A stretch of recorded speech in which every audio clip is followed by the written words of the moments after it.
নমস্কাৰ মই ভাস্কৰ জ্যোতিবৰাই আপোনালোক সকলোকে সমষ্টিৰ খবৰলৈ স্বাগতম জনাইছোঁ। সমষ্টিৰ খবৰত আলোচনা কৰিব বিচাৰিছোঁ সোণাৰী বিধানসভা সমষ্টিৰ বিষয়ে। উজনি অসমৰ সমষ্টিসমূহৰ ভিতৰত এটা বিশেষ তাৎপৰ্যপূৰ্ণ সমষ্টি আছে সোণাৰী সমষ্টি। সোণাৰী সমষ্টিত আজিৰ দিনত নিৰ্বাচনী দৃশ্যপট কেনেকুৱা? 2016 আৰু 21 নিৰ্বাচনতকৈ সোণাৰী সমষ্টি নিৰ্বাচন কিহত পৃথক? সমষ্টি পুনৰ নিৰ্ধাৰণে সোণাৰী সমষ্টিলৈ কি পৰিৱৰ্তন আনিলে?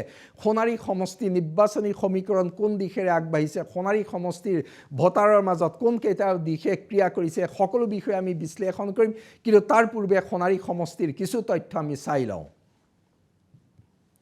19খন গাঁও পঞ্চায়ত আৰু এখন পৌৰসভাৰে সোণাৰী সমষ্টি গঠিত হৈছে। সোণাৰী নগৰ আৰু 19খন গাঁও পঞ্চায়তেৰে গঠিত হৈছে সোণাৰী সমষ্টি। অৰ্থাৎ সোণাৰী সমষ্টি এক প্ৰকাৰ মূলতঃ গাঁও প্ৰধান সমষ্টি। উজনি অসমৰ গাঁও প্ৰধান সমষ্টিসমূহৰ যি বৈশিষ্ট্য, শিৱসাগৰ চৰাইদেউ এই দুখন জিলাৰ ৰাজনীতিৰ যি বৈশিষ্ট্য, এই সোণাৰী সমষ্টিত সেই বৈশিষ্ট্য আমি দেখিবলৈ পাম।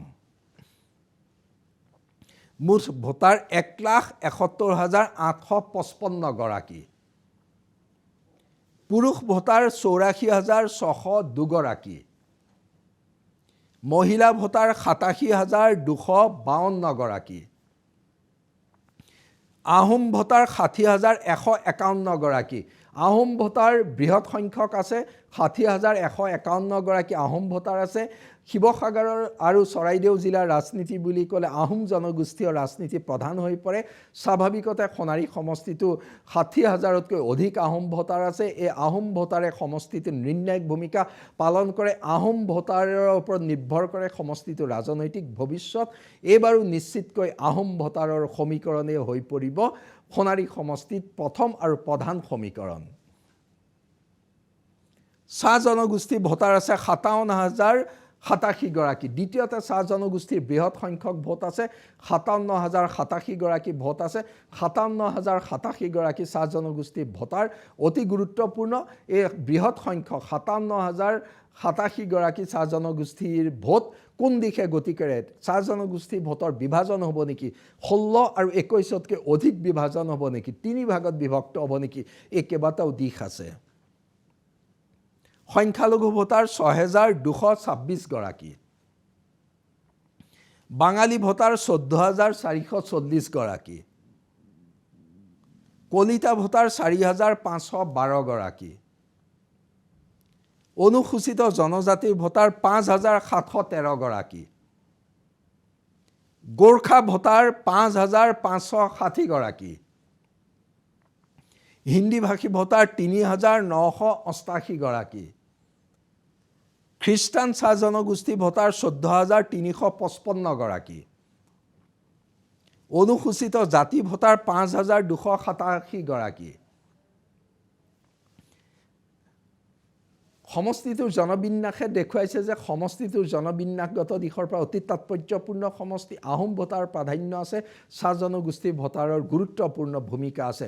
সমষ্টিটোত বিজেপি প্ৰাৰ্থী হৈছে ধৰ্মেশ্বৰ কোঁৱৰ। তেওঁ বৰ্তমানৰ বিধায়ক ধৰ্মেশ্বৰ কোঁৱৰক পুনৰ বিজেপিয়ে প্ৰাৰ্থী হিচাপে প্ৰক্ষেপ কৰিছে। বিজেপিৰ বিভিন্ন অভ্যন্তৰীণ সমীক্ষাত দেখুৱাইছিলে যে ধৰ্মেশ্বৰ কোঁৱৰ শক্তিশালী প্ৰাৰ্থী, তেওঁৰ জনপ্ৰিয়তা অটুট আছে, আৰু সেইকাৰণে বিজেপিয়ে ধৰ্মেশ্বৰ কোঁৱৰক পুনৰ প্ৰাৰ্থী হিচাপে প্ৰক্ষেপ কৰিছে। ধৰ্মেশ্বৰ কোঁৱৰক প্ৰাৰ্থী হিচাপে প্ৰক্ষেপ কৰি বিজেপি আশাবাদী হৈ আছে যে সমষ্টিটো সহজে তেওঁলোকে দখল কৰিব পাৰিব। কংগ্ৰেছ প্ৰাৰ্থী উৎপল গগৈ। কংগ্ৰেছ প্ৰাৰ্থী উৎপল গগৈও এজন সক্ৰিয় কংগ্ৰেছ নেতা। সক্ৰিয় কংগ্ৰেছ নেতা উৎপল গগৈ। উৎপল গগৈ গৌৰৱ গগৈৰ ঘনিষ্ঠ। উৎপল গগৈয়ে সমষ্টিটোত কংগ্ৰেছৰ সংগঠন শক্তিশালী কৰিছে। সেইকাৰণে উৎপল গগৈক প্ৰাৰ্থী হিচাপে প্ৰক্ষেপ কৰি কংগ্ৰেছ আশাবাদী হৈ আছে যে এইবাৰ সোণাৰী সমষ্টিত তেওঁলোকে শক্তিশালী প্ৰতিদ্বন্দ্বিতা আগবঢ়াব। ঝাৰখণ্ড মুক্তি মৰ্চাৰ প্ৰাৰ্থী হৈছে বলদেৱ তাঁতী। ঝাৰখণ্ড মুক্তি মৰ্চাই সোণাৰী সমষ্টিত প্ৰাৰ্থীত্ব প্ৰক্ষেপ কৰিছে, এইটো অতি মন কৰিবলগীয়া দিশ। ঝাৰখণ্ড মুক্তি মৰ্চাই এইবাৰ অসমৰ চাহ জনগোষ্ঠী অঞ্চলসমূহত প্ৰাৰ্থী প্ৰক্ষেপ কৰিছে। তাৰ জৰিয়তে তেওঁলোকে আদিবাসী জনগোষ্ঠীৰ মাজত আত্মপৰিচয়ৰ ৰাজনীতিৰ এক নতুন দিশৰ সূচনা কৰিব বিচাৰিছে। নিশ্চিতকৈ জনগোষ্ঠীটোৰ বাবে ই অতি তাৎপৰ্যপূৰ্ণ দিশ। সোণাৰী সমষ্টিত ঝাৰখণ্ড মুক্তি মৰ্চাৰ প্ৰাৰ্থী হৈছে বলৱদেৱ তাঁতী। 57,000 চাহ জনগোষ্ঠী ভোটাৰ থকা সমষ্টিটোত ঝাৰখণ্ড মুক্তি মৰ্চাৰ প্ৰাৰ্থী থকাত নিশ্চিতকৈ বিশেষ ফেক্টৰ হৈ পৰিছে ঝাৰখণ্ড মুক্তি মৰ্চাৰ প্ৰাৰ্থী বলদেৱ তাঁতী। সমষ্টিটো নিৰ্বাচনী ইছ্যু। সোণাৰী সমষ্টিৰ নিৰ্বাচনী ইছ্যু বুলি ক'বলৈ গ'লে দেখা যায় যে উজনি অসমৰ আন সমষ্টিসমূহৰ দৰে সোণাৰী সমষ্টিৰ নিৰ্বাচনী ইছ্যু সম্পূৰ্ণ একে বুলিয়ে ক'ব পৰা যায়। মূলতঃ দেখা গৈছে যে সমষ্টি উন্নয়ন এটা প্ৰধান নিৰ্বাচনী ইছ্যু হিচাপে দেখা গৈছে। বিজেপি চৰকাৰ, বিজেপি বিধায়ক থকা অৱস্থাত সমষ্টিটোত কিমান উন্নয়নমূলক কাম কাজ হ'ল, সমষ্টিটোৰ বাট পথৰ উন্নয়নৰ লগতে শিক্ষা, স্বাস্থ্য আদি সকলো দিশত কিমান উন্নয়ন হ'ল তাৰ হিচাপ নিকাচ কৰিছে ভোটাৰে। অৱশ্যে বিজেপি চৰকাৰৰ দিনত সমষ্টিটোত বাট পথ, শিক্ষা, স্বাস্থ্য আদিৰ ক্ষেত্ৰত উন্নয়ন হৈছে, নাই হোৱা বুলি কোনো পধ্যে ক'ব পৰা নাযায়। কিন্তু ভোটাৰৰ প্ৰত্যাশা বেছি থাকে। ভোটাৰে বিচৰাৰ দৰে হৈছে নে নাই তাৰ হিচাপ কৰিছে ভোটাৰে।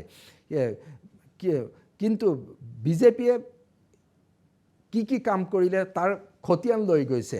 বিজেপিয়ে সমষ্টি উন্নয়নৰ খতিয়ান তেওঁলোকৰ সন্মুখত দাঙি ধৰিছে। বিধায়ক ধৰ্মেশ্বৰ কোঁৱৰে তেওঁ কি কাম কৰিলে তাৰ খতিয়ান দাঙি ধৰিছে। অৰ্থাৎ সমষ্টিৰ উন্নয়ন, চুকে কোণে গাঁৱে গাঁৱে হোৱা উন্নয়ন এটা অতি গুৰুত্বপূৰ্ণ নিৰ্বাচনী ইছ্যু হিচাপে সোণাৰী সমষ্টিত পৰিলক্ষিত হৈছে। সেই ক্ষেত্ৰত দেখা গৈছে কংগ্ৰেছেও কিন্তু কি কাম নাই হোৱা বৰ্তমান সেই প্ৰসংগটো কংগ্ৰেছে সজোৰে উত্থাপন কৰিছে। কিন্তু কংগ্ৰেছৰ ক্ষেত্ৰত প্ৰশ্ন আহি পৰিছে যে 2016 চনৰ আগলৈকে যিহেতু সুদীৰ্ঘকাল কংগ্ৰেছৰ দখলত আছিলে সোণাৰী সমষ্টি, সেই সময়ত কংগ্ৰেছৰ কি কাম হ'ল সেই প্ৰশ্নও ভোটাৰে কংগ্ৰেছক কৰিছে। অৰ্থাৎ কংগ্ৰেছেও উন্নয়নটো নিৰ্বাচনী ইছ্যু হিচাপে সমষ্টিত গ্ৰহণ কৰিছে। তাৰ লগতে দেখা গৈছে যে আন সমষ্টিৰ দৰে একেদৰে হিতাধিকাৰীমূলক আঁচনিসমূহ হিতাধিকাৰী বৃহৎ নিৰ্বাচনী ইছ্যু। বৃহৎ সংখ্যক হিতাধিকাৰী আছে সোণাৰী সমষ্টিত। এই বৃহৎ সংখ্যক হিতাধিকাৰীৰ অংক কৰিছে বিজেপিয়ে। বিজেপি নিশ্চিত গৰিষ্ঠ সংখ্যক হিতাধিকাৰী ভোট তেওঁলোকে লাভ কৰিব। কিন্তু কংগ্ৰেছে হিতাধিকাৰীমূলক আঁচনিৰ বিকল্প আঁচনিৰ কথাও কৈছে। কংগ্ৰেছে সেইকাৰণে আশা কৰিছে যে হিতাধিকাৰীৰ মহভংগ ঘটিছে বিজেপিৰ প্ৰতি, একাংশ ভোট তেওঁলোকলৈ আহিব।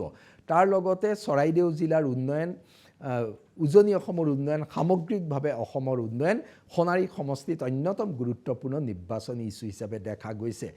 তাৰ লগতে এটা দিশ স্পষ্ট হৈ পৰিছে যে বিজেপিয়ে যিটো তেওঁলোকৰ কোৰ নিৰ্বাচনী ইছ্যু, অসমত বংগমূলীয় মুছলমানৰ আগ্ৰাসনৰ প্ৰসংগৰ কথা কৈছে, তাৰ জৰিয়তে উজনি অসমলৈ ক্ৰমান্বয়ে ভাবুকি অহা বুলি যিটো কৈছে সেয়াই কিছু দূৰলৈকে নিশ্চিতকৈ ক্ৰিয়া কৰিব। কিন্তু কিমান দূৰলৈকে কৰিব তাক প্ৰশ্নবোধক চিহ্ন আছে।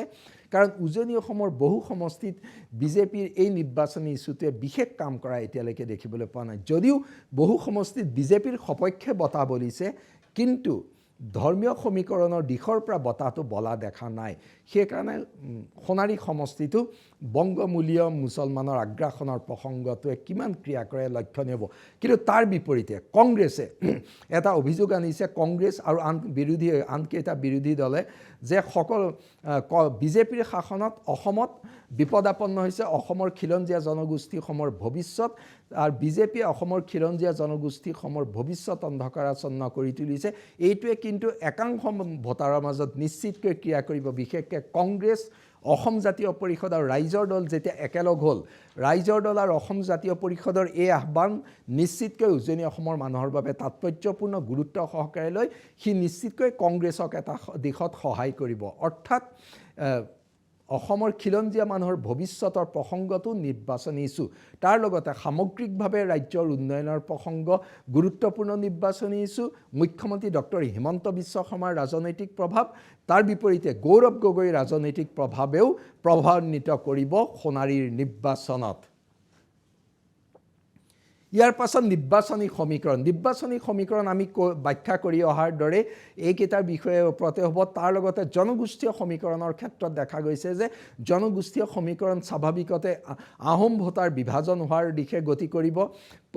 আহোম ভোটাৰৰ বৃহৎ সংখ্যক ভোট পাব বুলি বিজেপি আশা কৰি আছে, কিন্তু কংগ্ৰেছেও সম্পূৰ্ণ আশাবাদী বৃহৎ সংখ্যক ভোট তেওঁলোকলৈ যাব বুলি। কাৰণ আহোম জনগোষ্ঠীয় ৰাজনীতিয়ে দুটা কাৰ্যকাল চৰকাৰ চলোৱাৰ পাছত সম্পূৰ্ণ বিজেপিৰ সপক্ষে নাথাকিব বুলি স্পষ্ট ধাৰণা আহিছে। সেইকাৰণে কংগ্ৰেছে আহোম জনগোষ্ঠীয় ভোটৰ বৃহৎ সংখ্যক পাব বুলি আশা কৰি আছে।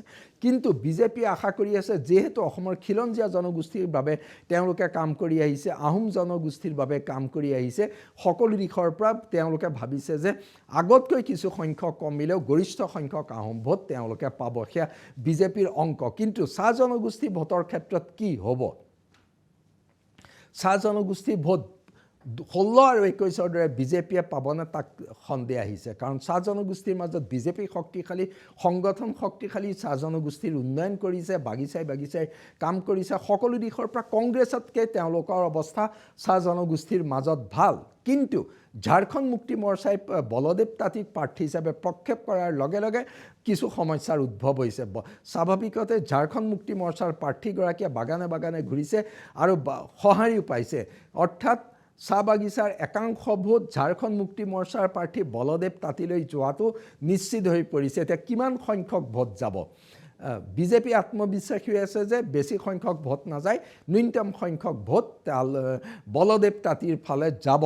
কিন্তু যদি বলদেৱ তাঁতীৰ ফালে চাহ জনগোষ্ঠীৰ একাংশ ভোট যায়, আনহাতে আহোম ভোট আৰু আন জনগোষ্ঠীৰ অসমীয়া ভোট যদি কংগ্ৰেছে পূৰ্বতকৈ অধিক লাভ কৰে, তাৰ বিপৰীতে বিজেপিৰ যদি চাহ জনগোষ্ঠী ভোট কমি যায়, তেতিয়াহ'লে তীব্ৰ প্ৰতিদ্বন্দ্বিতা হ'ব নেকি? সেইটো প্ৰশ্ন আহি পৰিছে। কাৰণ তীব্ৰ প্ৰতিদ্বন্দ্বিতাৰ এটা সম্ভাৱনা সমষ্টিটোত দেখিবলৈ পোৱা গৈছে। তাৰ লগতে মন কৰিবলগীয়া যে বিজেপিত অভ্যন্তৰীণ খুব অসন্তুষ্টি আছে। বিজেপিৰ প্ৰাৰ্থিত্ব বঞ্চিত ব্যক্তিকেইজনৰ সমৰ্থকসকলৰ খুব অসন্তুষ্টিয়ে অভ্যন্তৰত এক সংঘাতৰ সৃষ্টি কৰি আছে, যি ধৰ্মেশ্বৰ কোঁৱৰক ক্ষতি কৰাৰ সম্ভাৱনা আছে। মূলতঃ এইকেইটা নিৰ্বাচনী সমীকৰণে আগবাঢ়ি গৈছে সোণাৰী সমষ্টি। কোন আগত আছে? এই প্ৰেক্ষাপটত সমষ্টিটোত প্ৰতিদ্বন্দ্বিতা তীব্ৰ হ'ব, অতি তীব্ৰ প্ৰতিদ্বন্দ্বিতা হ'ব বুলি প্ৰথম পৰ্যায়ত ধাৰণা হোৱা নাছিলে। কিন্তু দিন যাই মানে দেখা গৈছে যে প্ৰতিদ্বন্দ্বিতা অলপ কঠিন প্ৰতিদ্বন্দ্বিতাৰে সন্মুখীন হ'ব। পূৰ্বে বিজেপিয়ে ধাৰণা কৰা নাছিলে সোণাৰী সমষ্টিত প্ৰত্যাহ্বানৰ সৃষ্টি হ'ব বুলি। কিন্তু কংগ্ৰেছৰ প্ৰাৰ্থী ঘোষণা কৰা, ঝাৰখণ্ড মুক্তি মৰ্চাই প্ৰাৰ্থী দিয়া বিজেপিৰ ভিতৰত অসন্তুষ্টি দেখিবলৈ পোৱাৰ পাছত প্ৰতিদ্বন্দ্বিতা তীব্ৰতৰ হ'ব বুলি ধাৰণা হৈছে। তৎসত্ত্বেও সাংগঠনিক শক্তি, গণভিত্তি, সকলো মাইক্ৰ' মেনেজমেণ্ট, সকলো দিশৰ পৰা বিজেপি আজিৰ দিনটোত আগত থকা যেন দেখিবলৈ পোৱা গৈছে। ধৰ্মেশ্বৰ কোঁৱৰ বনাম উৎপল গগৈৰ যুঁজ আকৰ্ষণীয় হ'ব। তাৰ মাজতে ঝাৰখণ্ড মুক্তি মৰ্চাৰ প্ৰাৰ্থী বলদেৱ তাঁতীৰ কিমান ভোট লাভ কৰে সেয়া হৈ পৰিব গুৰুত্বপূৰ্ণ।